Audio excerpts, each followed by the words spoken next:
Good evening, ladies and gentlemen. Welcome to the Irv Homer Show. We're broadcasting from IrvHomer.com. It is Wednesday, April the 29th. Now, I spoke to President Obama. He promised me he wouldn't be talking tonight during the Irv Homer Show.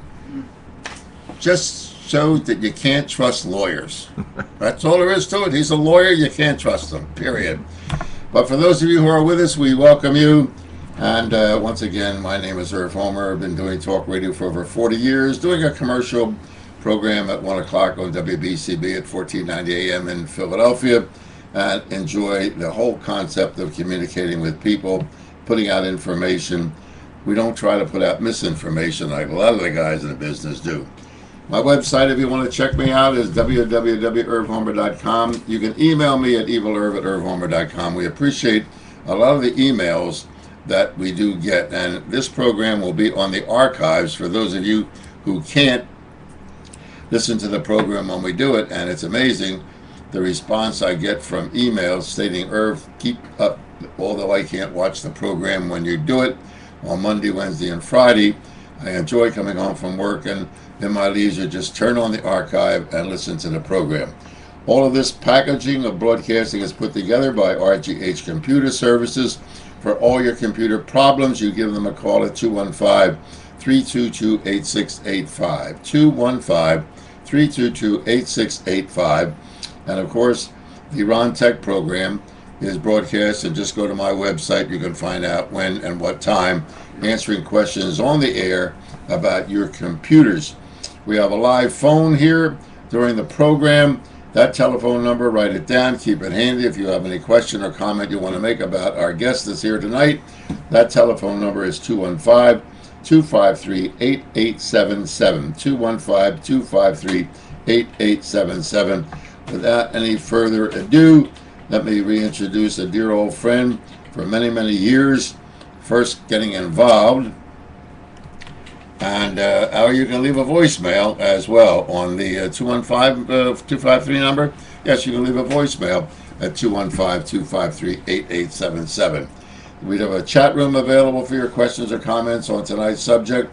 And we do have the telephone that you can call in and have Bill Kearney respond. Bill is an author. He's an advocate for the protection of the gambler, not with Gamblers Anonymous or against gambling, but what the casinos are doing to screw you, and you just don't know about it. And what Bill's whole purpose in life now, in trying to make a living out of the many areas that he's involved in, is to inform you that what happened to him doesn't happen to you. And we're all smart Alex because we live in a society where it ain't never going to happen to me. I ain't going to get cancer. I ain't going to get swine flu. I ain't going to get involved in an accident. I ain't going to be addicted to gambling. I ain't going to be addicted to smoking cigars. Sure. So, Bill, without further ado, let me turn the microphone over to you. It is your program. If you'll just take your time, because you've got a whole hour. Right. If you've listened to the various programs around the area on radio talk and on television talk and PCN, Bill gets on and he breaks their balls. And he delivers it real fast, because he knows that they're going to cut him off. The Smirkanish is going to cut him off. Giordano doesn't have a brain in his head because he don't know what the hell he's talking about anyway. So when Bill calls in and talks about, oh, we know who you are, and PCM, we know who you are. Well, Bill, there's no 2-minute time limit on your conversation tonight. The microphone is yours. So you just inform the audience, ask you a little bit about your past, what the current status of gambling is in the Commonwealth of Pennsylvania. Go ahead, babe. Well, first I want to thank you for having me on again. We go back all the way back into the 80s when you were doing WWDB shows, and I brought up the casino problem in Atlantic City, which you were gracious enough to bring me onto your show back then and talk about it. But, you know, right now, what's going on in the state of Pennsylvania, you know, I tell... I'm going to turn the mic, excuse me a minute. I'm going to sit over and be comfortable listening to Bill. Yeah, it's your program. Bill Kearney, ladies and gentlemen. Tell about your book, Compton, where it's available, and all the stuff that's happening. All right, well, first of all, you know, let me give a little history about my life and how I got involved with this. Back in the early 80s, I started gambling in Atlantic City. At that time, I was in my early 30s. I was a self-made millionaire. I really never gambled before the casinos opened in Atlantic City. I went to the racetrack a few times back when Liberty Bell was open, Brandywine, Garden State, but it really didn't do nothing for me. Matter of fact, I didn't even like the atmosphere. I didn't like the whole thing of the whole gambling thing didn't turn me on. I had a lot of friends who were compulsive gamblers back then when we were teenagers and in our early 20s. So I seen the problems that it caused. Now, when Atlantic City opened up, which the first casino was Resorts International, that opened up in 1978, that was a whole different story, because this was something that became legal. This was something I'd never seen before, only on TV and in movies. Las Vegas, I was never in Las Vegas at that time. So it opened up. I went down when the resorts opened up in the early days, when you had to go into a casino in Atlantic City, when it was just resorts, where after 4 o'clock you had to wear a sport coat. You had to. Do you remember when they first opened? When they first opened up, there was lines waiting to get in, and then when you did get into the casino, when you got on the casino floor, there were lines behind the tables, behind the slot machines. People actually paid people to buy their seat to sit down and lose their money. So I saw all this going on, and I said, I ain't got time for this. I had a business at that time. It was, I just started it up in the early 70s, and I was building it, and really that was my addiction, working. I used to work 7 days a week. I took a small little factory. I had 7 operators with 7 sewing machines, maybe 14 sewing machines, and I built it up into a nice little empire by the early 80s. I was the first manufacturer in Philadelphia who opened up its factory to the public, where you could buy direct. That was the new thing going on in the late 70s. And by doing that, I took a big gamble, because before I went retail, I was just doing wholesale. I was doing work for Sears, John Wanamaker's, in the early days even Gimbel's, when Gimbel's was open in Philadelphia. And I did work for decorators. Then in the late 70s, I decided to take a shot and open up to the public my factory on the weekends. And by doing that, that was a real gamble, because now, again, this was 1978. And in the early 70s and up until the middle 70s and late 70s, there was only 3 ways of doing commerce in the country, basically. You had the manufacturer, you had the wholesaler, and you had the retailer.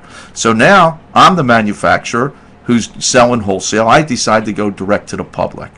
Within 2 to 3 years, I built my business up. I had 2 other outlet stores. I ended up with 4 stores altogether. I had the factory in South Philly. I had a factory on Edmond Street. I had a couple of retail outlet stores, and I was rolling in the money. Back then, when you did business, especially the business I was in, it was a high-ticket number. It was all custom-made work, custom draperies, bedspreads, slipcovers, even upholstery. And when you sold that type of product, the rule of thumb back in those days was, if I pay you in cash, I don't pay the tax. And all merchants said, fine, that's fine with me, pay me in cash. So by doing this, I built up my coffers. My safety deposit boxes were filled with cash. So in the early 80s, I got invited to go to the Golden Nugget Casino in Atlantic City on a relative's comp and stay there for the Memorial Day weekend. And that weekend, I won about $3,500. And the following weeks after that, I started taking trips to Atlantic City. Well, by November of the same year, so within 5 to 6 months, I dropped over $1 million in cash. Then I was in what's called the chase, trying to win it back. And when you're in that mode, you'll do anything next to murder to keep the habit going.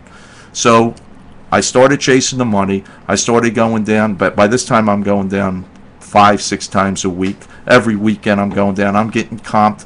My first comp in the Golden Nugget was for a casino rate room, which was half price at that time. It was $50 a night. Within 2 weeks, I was staying in my room getting RF&B. That's room, food, and beverage comp. Then I went from that room, built myself up, went on the tables, went from the quarter tables to the $50 tables. Then I ended up going into the baccarat pit, playing on the $100 tables. And once I got into there, now I'm getting a room, I'm getting what is a semi-suite. That's a small room with adjoining room with, an extra bedroom. And now I'm inviting friends to come down, some family members.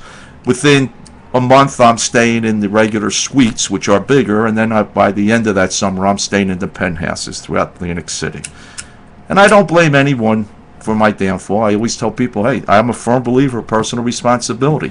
No one held a gun to my head to get me into those casinos.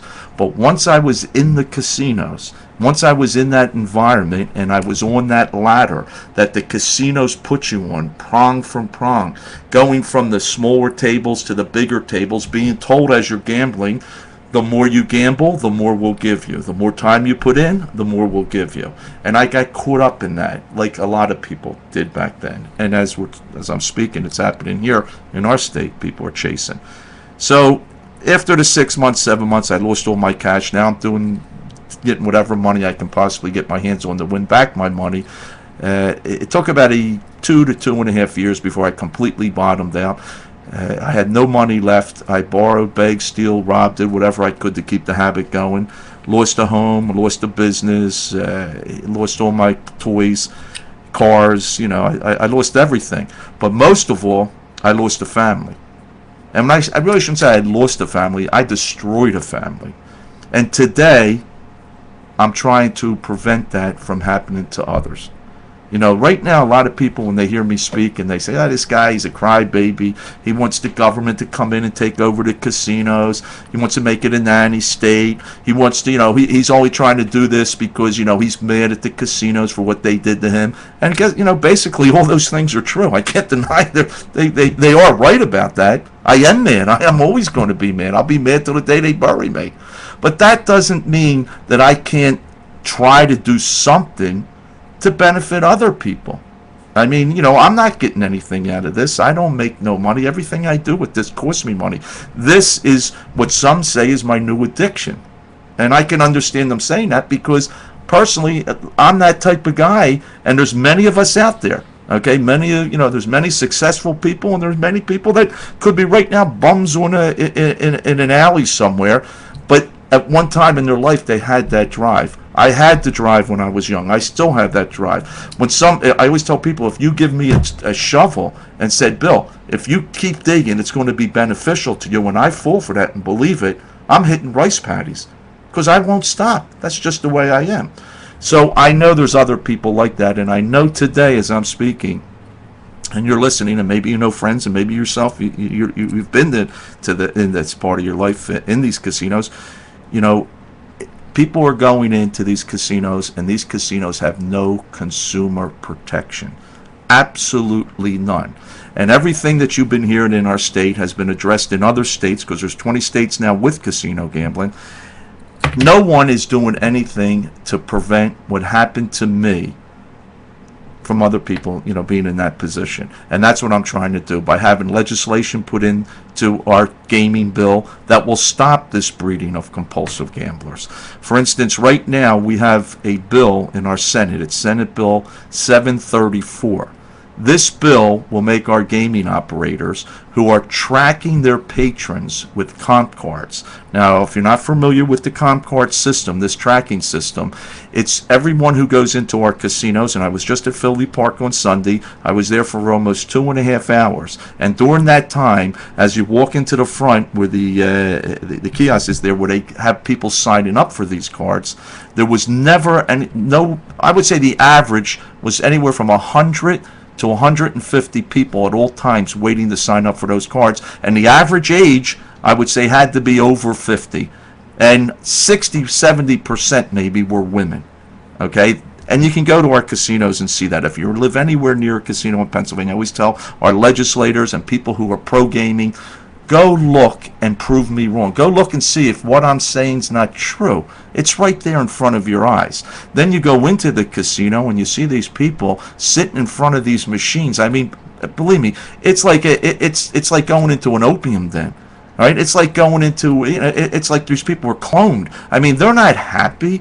People are sitting in front of those machines. They're not laughing and having a good time. They're constantly reaching in their pocket, putting money in, and pushing a button. Okay, and when you look at those people playing these machines, which are mostly seniors and mostly women, and I think, my God, look at when you see your children, your grandchildren, your nieces and nephews, you see them addicted on those computer games. That's the same thing. The only difference, mom, and pop, and dad and mom are putting in their livelihood. They're putting in real money. And everybody in our, Governor Rendell and our legislators, again, for pro-gaming, they're all chirping about the casinos win.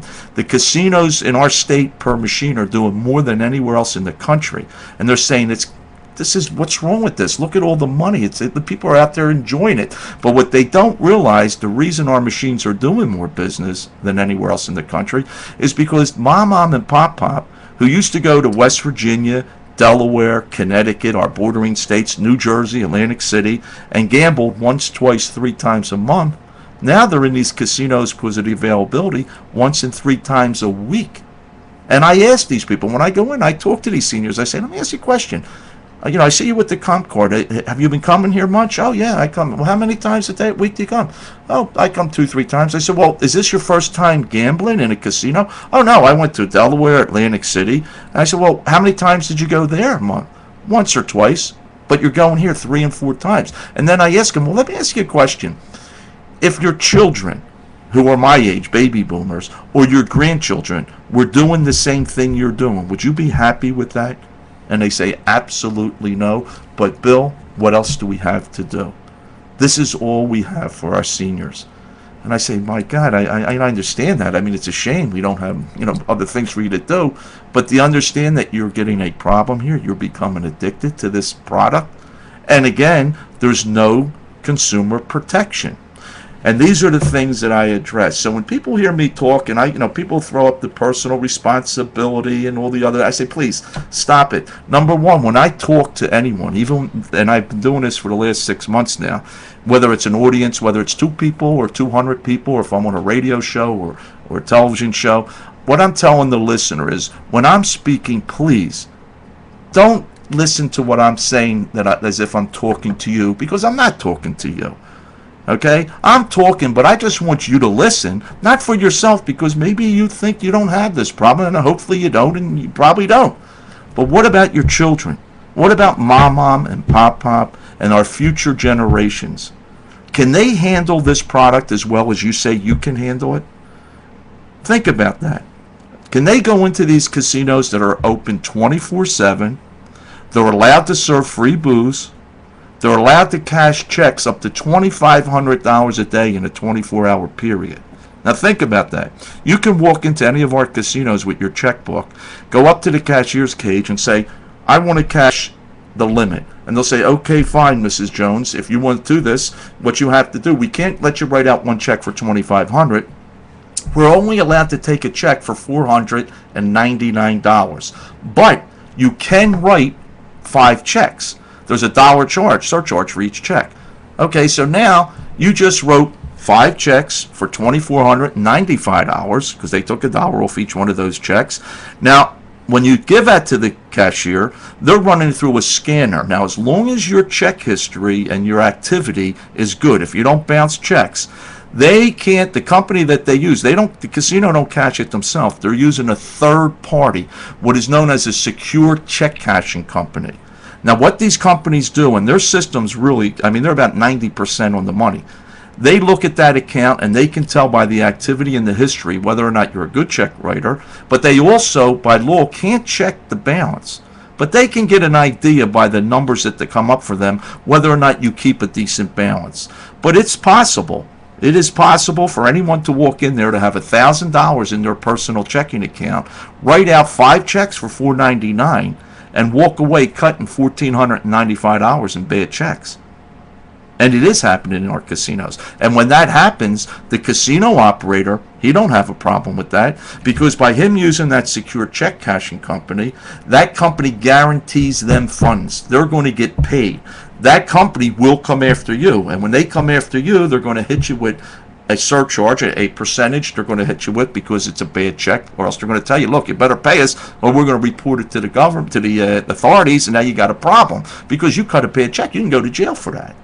And again, in our gaming law, in Act 71, it says that our casinos are not allowed to offer any form of credit. Absolutely no credit. And my argument about the check cashing system they have, now if you went in there and wrote those 5 checks and you walked out of there, walked away from that cage with the $2,495, and you had $1,000 in that account, and you really wrote $1,495 in bad paper, by them giving you the money, by the casino taking the $1 surcharge, even if the casino's not keeping that money, even if the casino has to pay that company in order for them to do the service for every transaction that they do. Doesn't that make our casino operators part of a loan? Wouldn't they be part of a system where somebody's actually borrowing that money because they don't have it in the account, even though, you know, they wrote the check out, but the casino let them have the money to gamble with? Now, that's the same thing with the ATM machines. Now, if you go into our casino, again, now remember, absolutely no credit. Now you walk into the casino, you hit the ATM machine with your Visa card, Mac card, with your MasterCard, whatever, and you take out $1,000 cash advancement. Now you're borrowing money from that bank. Now, if the casino operator is getting a piece of that transaction, or if they're even charging to have just the machines on the floor, or if they're paying a price to have them there, doesn't that make them part of that transaction? I mean, it's part. So, again, you know, why aren't our gaming board, the people who are supposed to oversee this industry, our legislators, Governor Rendell, and all the people who brought gaming to Pennsylvania? I've been pitching this to them since day one. Every day of the week, I'm on the phone with some legislator, with someone from the gaming board, with somebody from the Attorney General's office, from somebody from our health department, trying to explain these things, these problems that we're having. And, you know, I never get any answers. Nobody wants to address these problems, because the bottom line is, if you take away them cashing the checks, and if you take away the ATMs, they're going to lose revenue. Now, my bill, this legislation, that Senate Bill 734, that will make the casino operators mail their patrons monthly statements. Now think about this. Is there anything that you do in this country? And I know there are some things. Look, if you pay cash for something, maybe you're not going to get a statement or a receipt. You're not going to get anything like that. But I'm talking about your normal transactions. If you have a mortgage, you get a statement. If you, especially when they're tracking this money, okay, how you pay for that mortgage, what your credit card, where you bought the merchandise that's on that credit card, when you bought, because all the information on our credit cards. Any type of tracking that's being done, any type of financial move you make in this country, you either get a statement, and if you don't get a statement, you know, someone said to me just recently, well, Bill, you know, you want everybody to get a statement for their gambling activity. What about when somebody goes to the state store and they buy booze? Or we're going to have the state store now send out statements showing people that are buying liquor or how much liquor they're buying? And I said, well, look, number one, to tell you the truth, if you ever had anyone in your family who was an alcoholic or a friend, that may not be such a bad idea. Okay, but even without that, if you go to the state store and you buy alcohol and you use your credit card, it's going to be registered on your statement. You're going to see it. That bill's going to come on your statement. Now, if you pay with cash, just like if you're in the supermarket and you buy food, what do they give you? What's the last thing they hand you before you leave? A receipt. Okay, so, you know, our casinos don't give receipts. They don't give a statement. Now, it's true, you can call the casino and you can get that information if you want to call up for tax purposes, but how many people are going to do that? And when a compulsive gambler's in a casino, he ain't ever going to report anything to the IRS, because most of the money he's gambling with over the years is money either embezzled, that he stole, that he's not paying taxes on, so he don't want Uncle Sam to know what he's doing. So that whole theory, you can throw it away. The bottom line is, we got people walking into the casinos that are picking up this habit. I mean, remember, they're walking into an area where there's no windows, there's no clocks. They have everything imaginable for you to get, you know. Now, of course, our casinos aren't full-blown yet, but they will be in a short time. But eventually, like if you go to Atlantic City, you know, you got rooms, you got show tickets, you got food. You know, they got everything, every amenity to keep you in there, active in their facility. They know as long as you're in that building, eventually you're going to be on a machine or at a table. And that's what's happening in our state. So what I'm trying to do again, and I ask all listeners to stop thinking about yourself. Don't even think about me. I don't, you know, let's think about the future. Let's think about today, mom and pop, if you know, and our spouses and our employees and the employee. Look at a guy like me. I blew out. I had 60-something employees that lost their jobs when I went south. Okay, that's happening everywhere. Yeah, the phone number. Oh, our phone number here, the call line, 215-253-8877. If you're out there, give a call. If you have any questions, please. And if you don't like what I'm saying, please bring it on. Let's debate it. Because, you know, I tell everyone, when you come to the table with me, believe me, you better be armed, because most people come unarmed, because nobody wants to really look at the everyday operation, the nuts and bolts of these places. Our government today, I mean, you have a government that brought gaming to our state. We didn't have a referendum. Nobody voted for this. They brought it to us. Now, how many of our government officials, starting from Governor Rendell all the way down to the last representative that got voted in last year, how many of them do you think use this product? How many of them do you think have even been in our casino to even see, to witness what I'm talking about? And I'm talking about on both parties. I'm not blaming the Democrats or the Republicans. The Democrats brought it to us, but the Republicans have done nothing. All they do is sit back and look for ways to worry about who owns these casinos, where they're putting these casinos, how the traffic's going to be, who's getting the jobs, how much we're paying the overseers of this, our gaming board members. What does that have to do with the consumer? What does that have to do with the guy walking in using the product? That's what I'm addressing. You think I care? I could care less if the mafia own these casinos, if the Ku Klux Klan, the Al Qaeda. You know, what is the difference? Or the Catholic Church? What is the difference if the casinos are still going to operate in the same fashion they've been doing since Bugsy Siegel and Meyer Lansky opened them up in Vegas back in the 40s? It's the same product. Have you ever seen a politician campaign in a casino for the casino players' votes? Right. Well, first of all, we have 7 casinos up and running. We're going to have 2 more before the end of this year. The Sands. If the product is that good, Bill, why don't they go into the casino and campaign? Well, they go into the diner where I'm eating and bother me while I'm eating. Right. Why don't they walk into the casino and campaign in the casino if it's such a good product? I always say that. I also say, how about the 7 casinos that are up and running and fleecing everyone out of their money today? Why wasn't Governor Rendell and his wife, the First Lady, who's a federal judge, how come they weren't any of the ribbon cuttings at these wonderful facilities that are such a great asset to the state? They don't even go there to cut they're not going to show their faces in these places. And this is what I bring to the table, and I say, please, I'm not saying close them up. I'm not saying get rid of them. You can't do that. Personally, I wish they weren't here, but they're here. The bottom line is, if they're here, do we want them open 24/7? Do we want them serving free booze? Now, here's something about the free booze thing. Number one, you can't give me any industry or any business industry or professional, lawyer, doctor. You give me anyone who's serving free booze like doing business in our state. You know how many lawsuits there would be over that?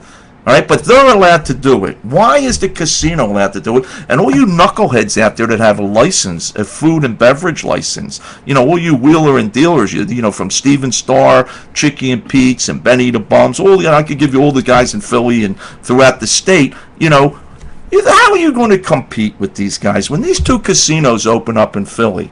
Right, and I said this before the casinos even opened in Pennsylvania. I try to tell these merchants that have food license and liquor license, when the casinos open up here, they're going to have operators opening inside the casinos, like Wham Bam, the Emerald, and sure enough, the Emerald now is opening up at the Sands facility that's opened up in Bethlehem. How are you going to compete with an industry that is giving away, in the consumer's mind, with these so-called freebies known as comps, the merchandise that you got to sell? You got to sell it to make a profit. They're giving it away. How do you compete with that? Why would I come to your restaurant with my wife and blow, $250, maybe $300 for a nice meal on a Saturday night with a couple drinks, couple friends, bring 2 other couples, and have 6 people at a table, blow a G? When we can go to the casino, take that money and gamble with it, who knows, maybe win, and get comped for the same thing, maybe even better than what you can serve me, and not only better than what you can serve me. When I walk into that casino and I'm a high roller and I'm a preferred player, I'm getting treated like a king. When I walk into your place, you may give me a nod, hello, how you doing, and you might give me nice service, but you ain't going to treat me like I got treated in the casinos. That's one of the problems I had after my casino career ended. My ex-wife, she wanted to take me here, take me there, let's go to New York. I said, she couldn't take me anywhere that I felt was important or was something special, because I was being treated like a king. Everything in the casino was given to me in order to keep me there. and I bought the whole thing. You know what I mean? And believe me, I wasn't so, but I knew what was going on. But I was too deep. I couldn't get out. And I got so deep into it, which a lot of listeners may know, people who are in this position or on their way to this position. It gets to a part where you get so deep that they become the only place in the world, the only place you can go back to even make a score to get some of your money back. Because the banks won't deal with you no more. The credit card companies, you blow all them out. Your relatives you blow out. Your friends you blow out. The business is gone. But you can always go back to the casino and hopefully take a shot, take a little bit of money that you could grub up, steal or rob, whatever it takes to get it, and get in there and hope to win back your money. And nobody in that casino, even though that casino has a system, a tracking system with these comp cards that knows every move that player's making. Now, if some wise guys may be listening to this and saying, hey, Bill, why don't you use a comp card? Well, that's fine. Then you ain't going to have a problem because you ain't getting no comps. Okay, you better be using a comp card today. You ain't getting nothing. And the casino operator is going to tell you that. Unless you're a real whale that's coming in there and, you're bringing 100, 200, or $500,000 to gamble with, that's a different story. But the average Joe, unless they're tracking him, he ain't getting nothing. And he can argue all they want. They're going to say, hey, buddy, we don't have no records. You ain't got the average bet. We don't know what it is, and we don't know what your time is. So, all the people who come up with different scenarios and this and that, forget about it. I've been through them all. Okay, I've been through everything you can imagine and more. I actually bring things to the table to the casinos to let them know. For instance, I brought up something to a casino operator just the other day. Actually, it was on last Friday. He runs the Mohegan Sun, Bobby Sofer. I said, hey, Bobby, I said, they're trying to bring video poker to all the bars in Pennsylvania. I know you're not happy with that. I said, but, one thing that amazes me, and I said, and you run this casino, and I guarantee you, and the guy's got to be making $500,000 a year probably up there. I said, I know more about this business than you know, and I don't make no money. It keeps me broke. He goes, well, Bill, what do you mean? I said, well, here's a for instance. When they bring the video poker in, I said, what's the biggest problem the owner of the bar or restaurant's going to have by operating this machine the same as you have in your facility? I said, think about this, Bobby. You're open 24/7. So when you're open up when you have a facility that's gambling that's 24/7, that means when that compulsive gambler comes into your joint and he starts gambling, he will burn himself out. And he will walk out of that casino with his tail between his legs. He ain't going to bother nobody. But what's going to happen to that compulsive gambler when it's 1:45 in the morning and he's got his paycheck in one of those machines, and now the owner of that establishment says, it's time to close? I said, they better reenact the helmet law, not for the motorcycle guys. They're going to have to bring that back for the owners of these facilities because somebody's getting a stool over their head. And that's what's going to happen, okay? And I asked them, and I mentioned this to a lot of our government officials, our legislators that are so pro-gaming that they want to bring all these video poker machines in all these establishments to help the college students for tuition. I mean, it's a great thing. Who don't want to help the college kids? It's funny how they always work. Either they're helping the seniors or they're helping the children. In between, we're all screwed because nobody cares about what's in the middle. Okay? If you help the seniors in the state of Pennsylvania, you got a good shot at getting elected because I think we're the second largest state in the country after Florida with a senior population. Now, when you help the children, who are you going to argue with? Somebody's helping the kid go to college. What do we got to do? Let's get them into college. Now, think about this, all right? If they bring all these machines in, okay, and we're talking possibly 30 to 40,000 video poker machines that are now going to be at your doorstep. It's going to be in places, and I brought this up to a couple people and a couple of our legislators. If you know anything about video poker, which they'll tell you, Governor Rendell will tell you this, our Secretary of Revenue, who's done a research on this in the last year and a half, and also our commander of the state police will tell you there are 30 to 35,000 illegal slot machines operating throughout this state, possibly. It could be that high. I mean, I said, wait a minute, you're talking about a machine that's, we're not talking about contraband like drugs or illegal guns. We're talking about a machine the size of a cigarette machine in some cases, and you can't find them? You know they're there, and you also know who's putting them there.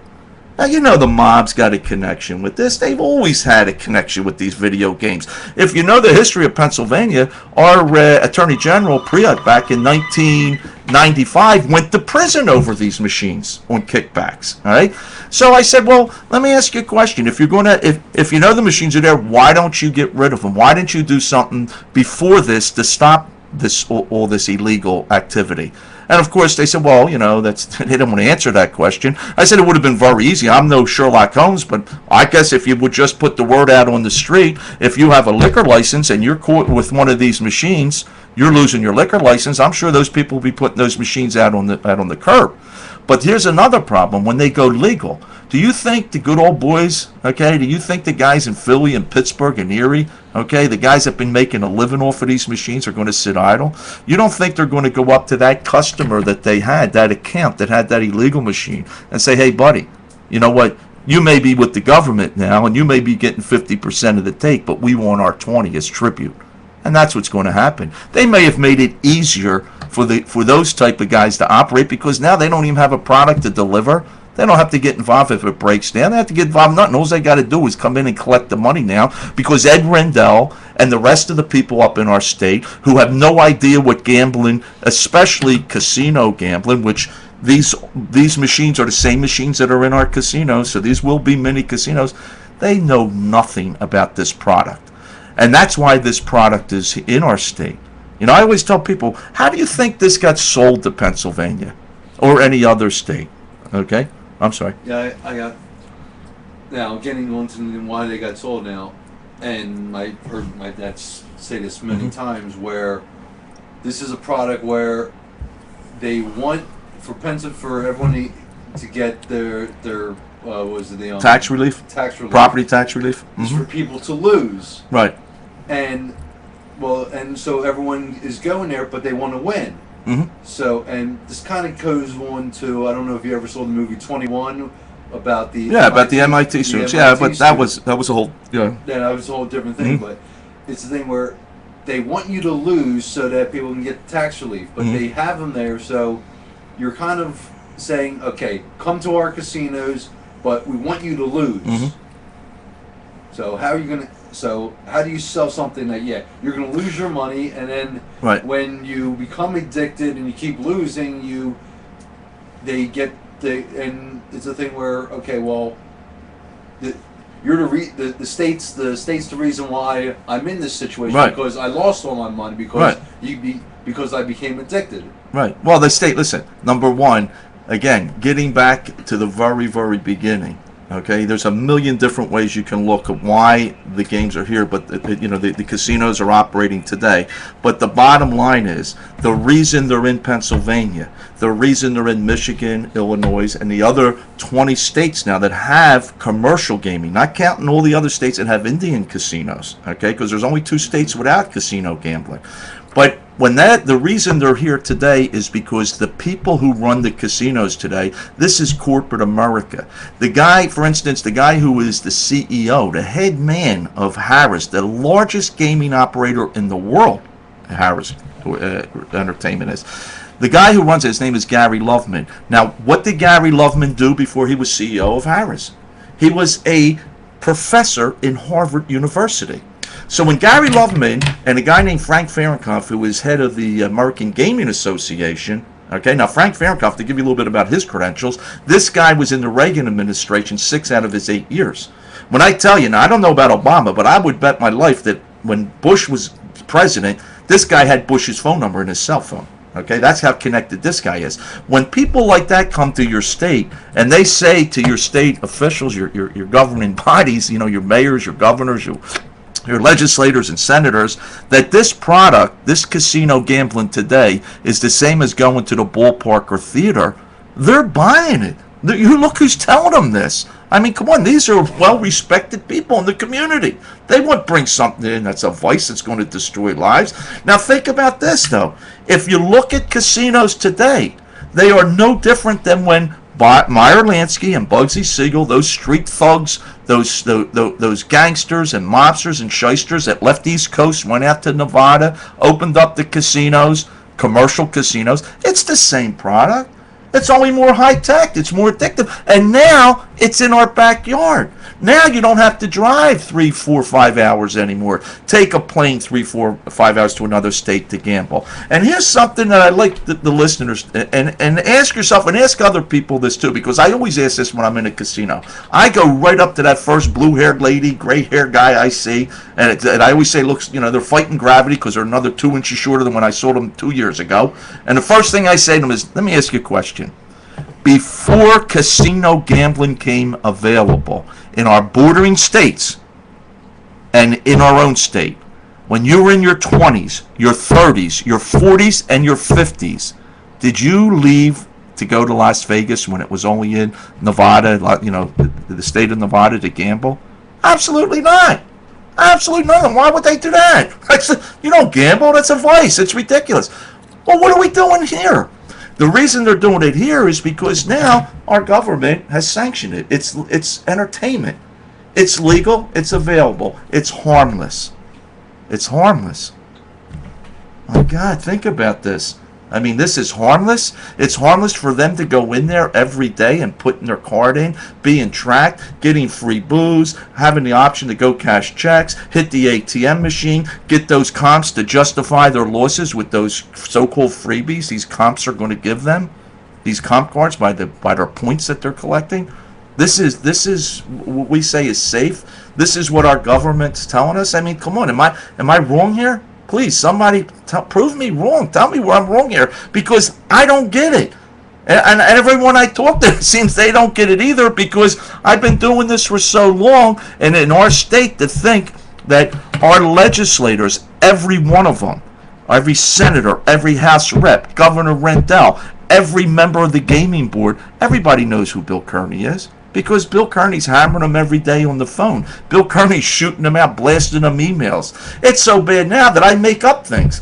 I made up a whole story that Governor Rendell got all over the gaming board because they didn't have this monthly statement already put in place. Because the truth of the matter is, all this work I'm doing to get a bill passed in our House of Representatives and in our Senate is in the gaming board's regulations. They can make this happen overnight. They could tell the casino operators, as of May 1st, you got to start sending out statements, and they'd have to do it.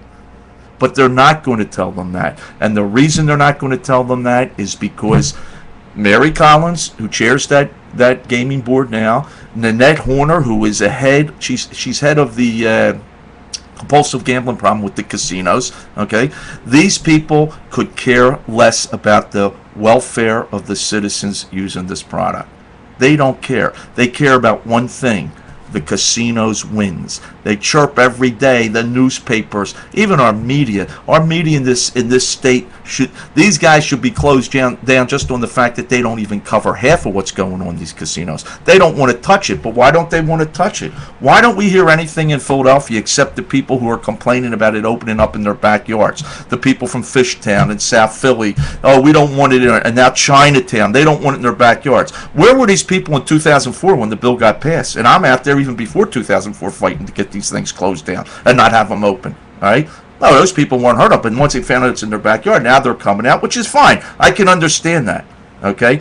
But it don't matter whether it's in Chinatown, Fishtown, or South Philly. If you live in the far northeast, or if you live in Southwest or West Philly, you're still targeted. North Philly, you're targeted. You have now legislators that want to cut Philadelphia off from any benefit of our casinos.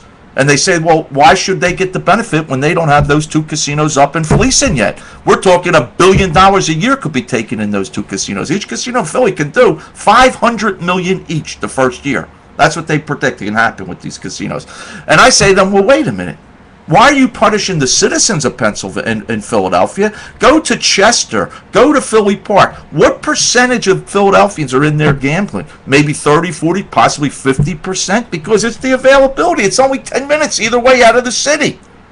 But the government don't look at that. They don't understand this industry. They have no idea. They have no idea what a casino is. They have no idea how it operates. They close their eyes to it because the only thing they want to know, what is the bottom line? How much money did we win? Because every time they say win, I say lose. Because that's a loss from somebody out of our state.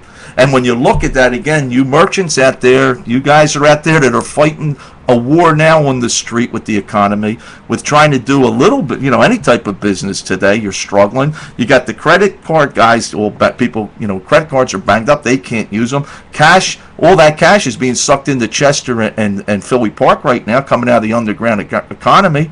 All right. So while you're out there struggling, all you geniuses out there that are in the retail business, wholesale, service business, you know so much, you're so smart. You ain't that smart, because if you were that smart, you'd be calling me up and saying, "Hey, Bill, what do we got to do to get some of this legislation done? What do we got to do to make sure that our casinos are sending people monthly statements so they can do the math, and after 2-3 months say, wow, 3-4 G's, guess what? No minimum payment on these $3,000-$4,000. That's real money gone."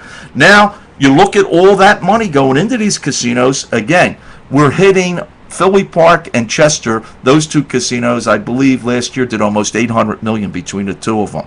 Now, when the two casinos open up in Philadelphia, and let's say they only do $400 million, that's another $800 million. Now we're at $1.6 billion.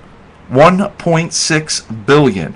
Now we got Sands Casino opening up at the Bethlehem Steelworks up in Bethlehem, which that Bethlehem area ain't that far. That hits all the western part of Bucks County, Quakertown, Lansdowne, all through there. They're going to do another 400 to 500 million. So now we're talking $2 billion coming out of Chester, Montgomery, Bucks, and the city of Philadelphia. Hey, Mr. Retailer, where ain't that money going? Hey, Mr. Serviceman, hey, Mr. Car, auto agents, auto lots out there, where ain't that money going? Can somebody answer me that? Do you think about that? Okay, it's bad enough if you got to compete with them when you're selling booze and food. You can't compete with them, and you're going to get killed there. But you other knuckleheads that are selling any type of merchandise or doing any type of service, you're going to feel it too. And especially you guys that live out in the suburbs, who maybe 3/4 of your business, half your business, or a quarter of your business is dealing with those distressed areas in Philadelphia and parts of Bucks and parts of Montgomery and Chester. The distressed areas where they pay in cash, they pay their help in cash, they buy their merchandise in cash, the place where the IRS never goes to because it's too much. We got to keep them, leave them there, or else they'll be living in our neighborhoods. Okay? What's going to happen when all this cash, and it will be cash, especially when the two open up in Philly, I would say 70%, 80% of all the money the first year will be cash. When that cash gets sucked into those two casinos, all right, and when you walk into a casino, look around, there's no merchandise. There's no shelves with anything on there. How can that be? How can that be? How can it be they can pay 56 cents to every dollar they take in goes to the state for something? The state gets 36 cents. The track gets their money. The horse, this horse industry that we had to save. Brandywine and Liberty Bell closed. Nobody even, stood up and said, where'd they go? They just closed. Garden State isn't on our state, but they closed. Hey, why did they close? They couldn't compete with the casinos because nobody's going into the racetrack after they've been into the casino to wait 20 minutes for a horse to warm up, to run around, have to sit there. You go up, you got to buy. By the time you're done, it's boring. There's nothing to it. We're used to instant action, the casino. And not only that, remember the racetrack didn't comp. Okay, there was no comp cards. There was no, even before comp cards, they didn't comp. So the racetrack couldn't compete. Rendell came up and said, I got to sell this. How do I sell this to the state of Pennsylvania, to bring it in? And the good old boy, the lobbyists for the gaming industry, the guys who own the casinos, well, sell it, save something. We'll save our horse racing industry. You want to save the horse racing industry? Then go to a Ben-Hur theme and put chariots with spears and swords and let them kill each other. And then maybe the youth of America will go back to watch it. Other than that, forget about it. It's done. Okay, so all the things that they did, first it was to save the horses. Then the horses ain't looking real good. We got to save the seniors. Property tax relief for those seniors. Who got property tax relief? What'd you get? 100, 200, 300 tops? I mean, people tell me they didn't get anything. Okay. I was talking to a guy that lost $500, and he said, "But I got $300 savings on my real estate taxes." I said, "That the most convoluted logic, Bill, is some idiot who lose $500 during the year in the casino, and I'll be conservative." And then he brags to me over the year that, yeah, but his property taxes went. You could have, if you'd have paid your property tax, you'd have saved $300. You schmuck. That's the same. That's the same mind thought. So how do you get through to the massive ignoramuses that are crying that they want my tax dollars and your taxes to bail them out when they're that damn stupid that think they're going to get something for nothing by gambling, losing 500, getting 200 back from the state, and says, "Yeah, but I got $200. I can't figure them." Right. Well, that's the same mind thought of anyone who goes into the casinos and is hooked on the comp cards and chasing the comps. Because, and I'm sure you heard this 1,000 times. I mean, we all hear this. Remember, I'm from Philadelphia. You're originally from Philadelphia, but we're in Bucks County. This is still, we're Philly people. Okay, Philadelphia has been the largest. Today, we are the largest city in the country that's going to host casino gambling. Right now, Detroit's hosting. And I'm going to talk about Detroit in a minute, but here in Philadelphia, in this surrounding area, we are veterans. There is no population like as big as this area that's had gaming for over 30 years with Atlantic City. That's our shore destination. That's our vacation. Back in the day, Irv, can you remember going to Atlantic City before casinos for just a drive down? Very rare. It was a trip. Who the hell wanted to go to the casino down to Atlantic City? When casinos came, people go now from here on a drop of a hat. Now, as you get farther away from this area, as you get up in that Bethlehem, okay, and believe me, up in Bethlehem, it's going to be a smorgasbord because most of those people, now you're talking a 4 or 5 hour round trip. They don't go to Atlantic City like we go here. So that's just waiting to get. They're just waiting to get fleeced up there because they have no idea what casinos are. And the rest of the state that didn't have gaming near them, okay, those are the people, the masses that say, well, Bill, I don't see anything wrong with it. You don't see anything wrong with it because it hasn't come home and bit you in the ass yet. But it's on its way, and we're all going to feel it. Or everyone in this area economically is going to feel it. But when that person comes home with the disease, and I tell people, and I don't degrade or say that the compulsive gambling is the worst addiction out of all of them. But monetarily, it is. Okay, it's the most costly. It's cheap to be a drug addict and a drunk compared to gambling because a gambler will go into a casino, he will lose his roof in a short time. Okay, because his whole high is the monies, the action, and you can't, how much booze can you drink in a day? How much drugs can you do? And believe me, please, I don't wish that on anyone. Okay, but the good thing about booze, about alcoholics and about drug addicts is that, in the 70s and the 80s, we addressed, even in the 60s it started, where we started addressing alcoholism. We brought it in. We weren't embarrassed anymore in the 70s, 80s to even say we had a relative, a loved one in our family or a friend that had that problem because they tagged it as a disease. Now in the 70s and the 80s, and especially in the 90s, the drug thing hit our country. The baby boomers, the great generation, well, I should say the great generation who never wanted to accept this drug thing, they never wanted to hear anything about it because they couldn't believe back in 67 and 68 when drugs became when drugs became entertainment, part of entertainment for the youth of America, my generation. If you would go back then and tell those parents that back in 1967 that their kid's going to OD on drugs in a year and a half, maybe less, they're going to be dead, they tell you they got a better shot of that kid getting picked up by an alien. There are no drugs. There are no drugs back then. They didn't understand it. But at least now, in the 80s and 90s, they felt it. Their kids came home with it. It touched all of us, so we addressed that. The gambler, a compulsive gambler, is still in the closet, and he ain't coming out. And that's why that's one of my biggest problems. People don't understand that this guy can't come out of his closet. This guy, when he comes out and he starts telling the stories that I've been telling over the years, he may be looking at 3 to 4 to 5 years because he's going to have to tell the stories of where he got that money to gamble to keep this habit going. What did he embezzle? What tax evasion? What insurance scam? Okay, this is what you do. I did it. I did all these things to keep it. I know. The closest thing, I never murdered anyone, but we just heard recently about this Craigslist kid. Now they're tying up he might have had a gambling problem at Foxwoods in Connecticut. And people say, hey, and I'm not saying what he did. Hey, this kid's got a problem. But I'm just saying, I know of people who have killed over this. Okay? And this is what it will drive you because you're talking, and the sad part about a compulsive gambler, remember, a compulsive gambler is not sticking anything in their vein. They're not drinking. They're not snorting. Okay, they're not taking pills. They're not taking anything to get this high. This is as natural high as sex, basically. There's nothing you're inhaling. There's nothing you're taking. It's so pure and it's so strong. And a person who has this problem, when they come to rob you, They're not going to be slurring. They're not going to be staggering. They're going to be a relative, a friend, an employee, or maybe your employer. And you're going to give them whatever they want because you've dealt with them before, just like with me. I had people give me hundreds of thousands, even into maybe the millions. I had casinos give me millions in gambling in credit to gamble. You know, of course, they weren't losing nothing. They were just giving me chips. They knew I was going to blow it out anyway and owe them real money. So they had nowhere to lose. But how about the banks that I took money from? How about the credit cards? How about the things I stole? And, you know, when I say stole, I'm talking about bought things and then sold them and then never paid for them. So I guess I stole them. You know what I mean? I did anything I could. And my whole thing as a gambler, like most compulsive gamblers, was to make the score or to win back that money and pay everybody off. Because believe me, one thing about compulsive gamblers, they're very generous when they have the money.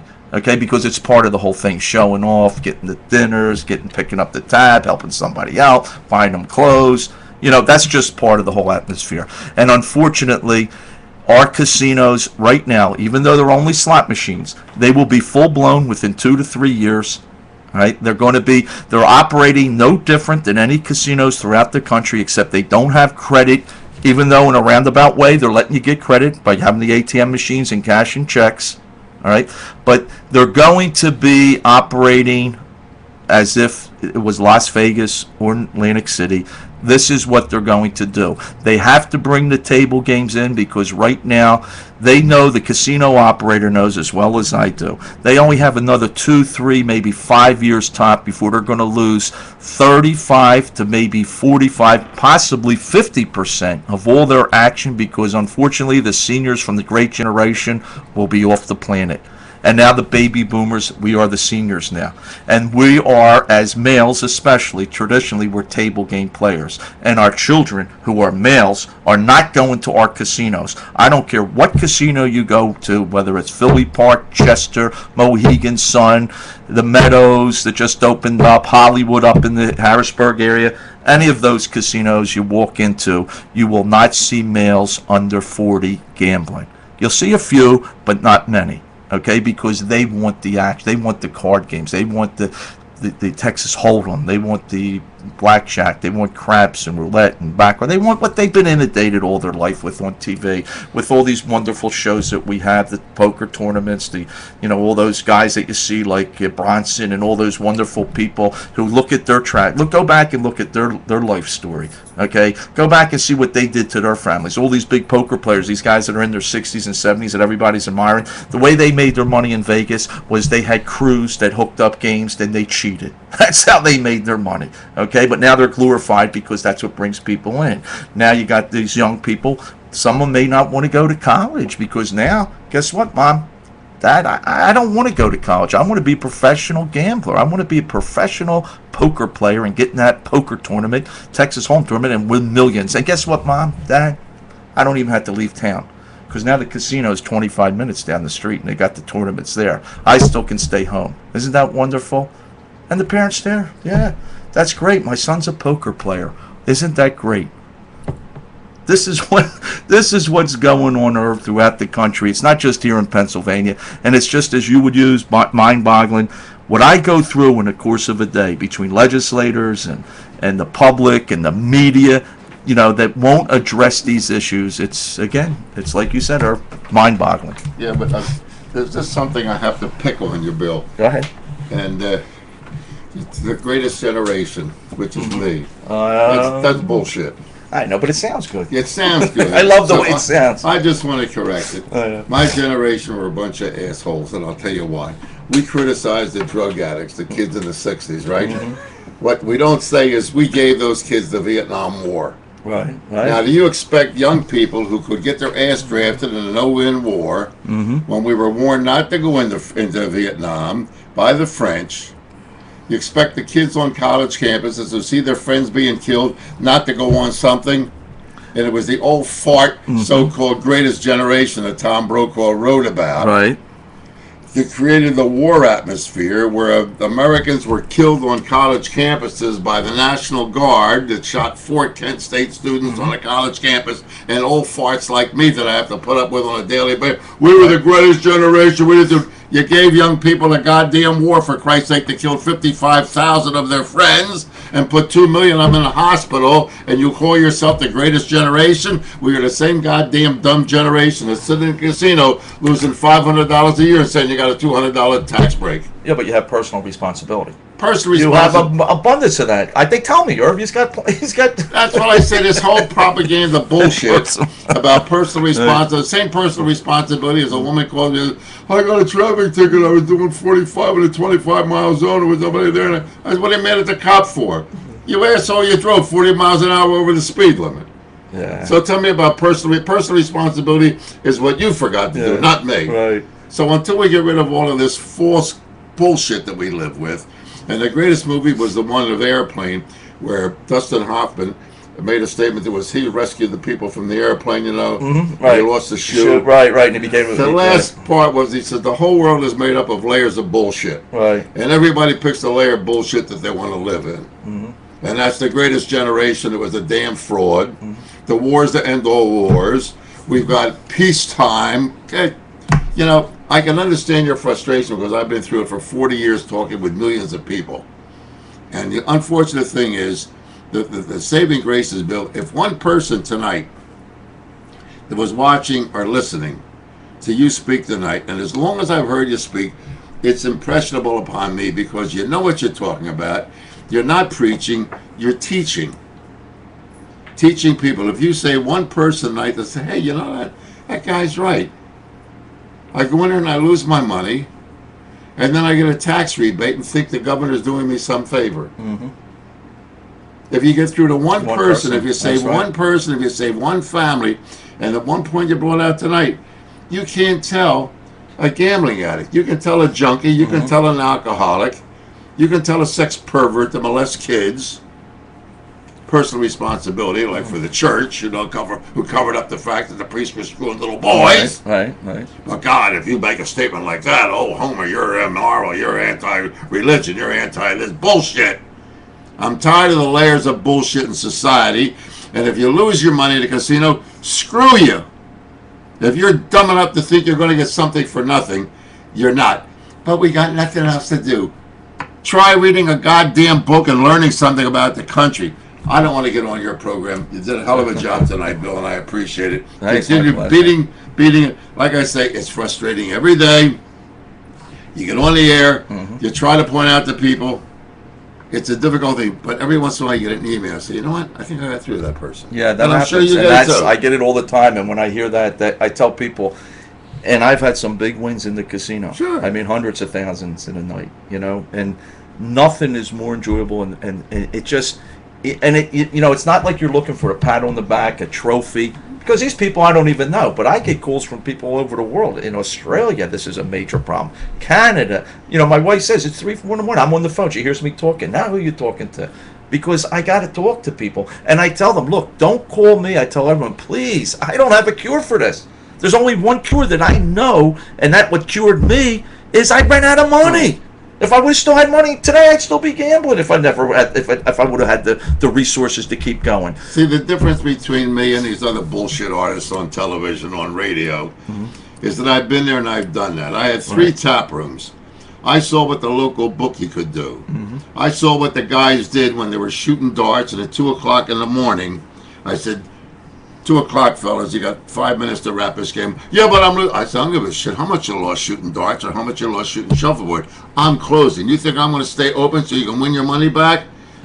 So when you related the fact that the guy who's playing the video poker machine is closing, his paycheck is in there. So I know exactly, I can relate to what you said because I had been there. I had to close the joint with a baseball bat some nights because guys were gambling on the shuffleboard. They were gambling on the dartboard. And I said, sorry. So they would go over to the clubs.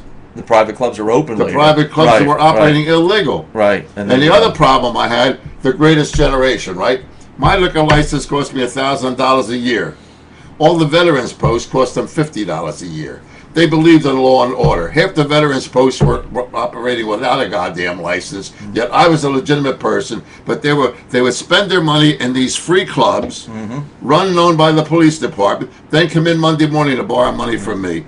The public, you know, sometimes I get frustrated to a point where I say, screw it, the public don't deserve to be saved. Yeah. They don't deserve to be saved.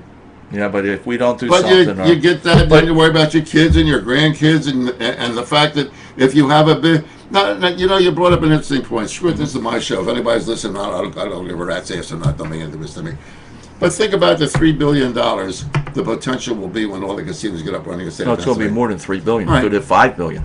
The way they're going. So the guy that wants to sell furniture, that $3 billion disappeared from the available currency. Right. Mm-hmm. The guy that has the restaurant, that disappeared. Mm-hmm. The guy that the contractor who used to do work in Home your house, improvements. that's home He's hurt. improvements. He's feeling it. That $3 billion goes into the casino and the stockholders, like me. While you were saying it, I bought stock in Atlantic City casinos when they were penny stocks when they first went in. Right. Because I knew from being in the saloon business, the assholes that are going to stand in line to lose their money. Right. So I made money out of the casinos. Yeah. Not because I gambled, Because because I you don't put- go there, right, you but because I invested. saw how stupid the general public is. Right. So the stockholder is making money on it. The casino owner is making money. The politicians are giving them an addiction that the people want, like giving them free outlaw drugs. You know, You give up casinos, you may as well give them drugs and give them free alcohol, for God's sakes. like you said earlier, Irv, and the reason from day one when I first heard you on the radio back in, it must have been in the 70s? Yeah. It had to be in the In the 70s, 70s. right? You know, when you talk from the street. And what we're talking about when they call it gaming, but it's gambling. Okay? It's a street product. When you're a street person, You know it. you know what it is. Everyone involved in this in our state is not from the street. They have no idea what goes on the street, and that's why they condone it. That's why they see no problems and they close their eyes to it, and they say, if you get a problem with it, it's your fault. And I say, well, wait a minute. You know, if you make it available, you make it legal, all right?